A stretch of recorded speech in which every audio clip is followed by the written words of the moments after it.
ভাই ও বন্ধুরা, দুনিয়ার সব নাটক কি শুধু ওটিটি প্ল্যাটফর্মে হয়? না, গত বিশ্বকাপে বাংলাদেশ আর আফগানিস্তানের ম্যাচটা যারা দেখেছেন তারা জানেন আসল অস্কার কোথায় পাওয়া উচিত।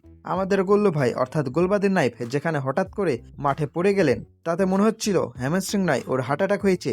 আর আমাদের ট্রট চাচা সাইডলাইন থেকে এমন ইশারা দিচ্ছিলেন যেন মাঠ নয়, উনি কোনো ট্রাফিক সিগন্যাল কন্ট্রোল করছেন। কিন্তু দিন শেষে কথা একটাই, তারা সেমিফাইনালে গিয়েছিল আমাদের হারিয়েই।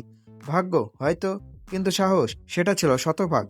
দেখুন, একটা সময় ছিল যখন আফগানিস্তানের সাথে ম্যাচ মানেই ছিল বাংলাদেশের জন্য একটা প্র্যাকটিস সেশন। কিন্তু এখন এখন আফগানিস্তানের নাম শুনলে আমাদের ব্যাটারদের হাত পা কাঁপে কিনা জানি না, কিন্তু ফ্যানদের প্রেশার ঠিকই বেড়ে যায়। কালকে সাউথ আফ্রিকার সাথে তাদের ম্যাচটা দেখলেন তো? প্রোটিয়াদের একদম কোণঠাসা করে ফেলেছিল।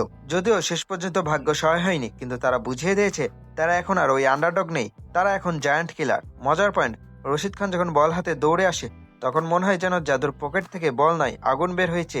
আর আমাদের আমাদের উন্নতিটা ঠিক যেন পেছনের দিকে দৌড়ানোর বিশ্ব রেকর্ড করার মতো। এবার আসি নিজেদের কথায়, আমাদের ক্রিকেটটা অনেকটা ওই পুরনো ল্যাপটপের মতো, মাঝে মাঝে হ্যাং হয়ে যায় আর আপডেট দিতে গেলেই ক্রাশ করে। আমরা দিনের পর দিন উন্নতি করছি, তবে সেটা কিসে? অজুহাত দেওয়ায়। উইকেট ভালো ছিল না, হাওয়া উল্টো দিক থেকে বইছিল, চাঁদে শনি ছিল। আফগানিস্তানের প্লেয়াররা কিন্তু আইপিএল বিগ ব্যাশ খেলে পুরো দাপিয়ে বেড়াচ্ছে, আর আমরা বিপিএল এ লো স্কোরিং ম্যাচ খেলে নিজেদের কিং ভাবছি।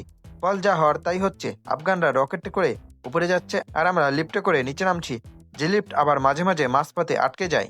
অনেকে বলেন, ভাই ওই ম্যাচে যদি জোনাথন ট্রট চাচা একটু সাহায্য না করতেন তবে বাংলাদেশ জিতে যেত।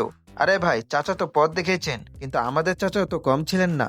আমাদের দেশের ক্রিকেটে এখন চাচা ভাতিজা সম্পর্কের চেয়ে ইগো বড় হয়ে দাঁড়িয়েছে। ওদিকে আফগানিস্তানের ক্রিকেটারদের দেখেন, দেশটা অশান্ত, সুবিধা নেই, মাঠ নেই, তাও তাদের যে আবেগ, সেই আবেগের সামনে বড় বড় বাঘা দল এখন পানি খায়। পরিশেষে এটাই বলবো, আফগানিস্তানকে এখন আর ভয় পাওয়াটা লজ্জার কিছু নয়, বরং তাদের থেকে শেখা উচিত।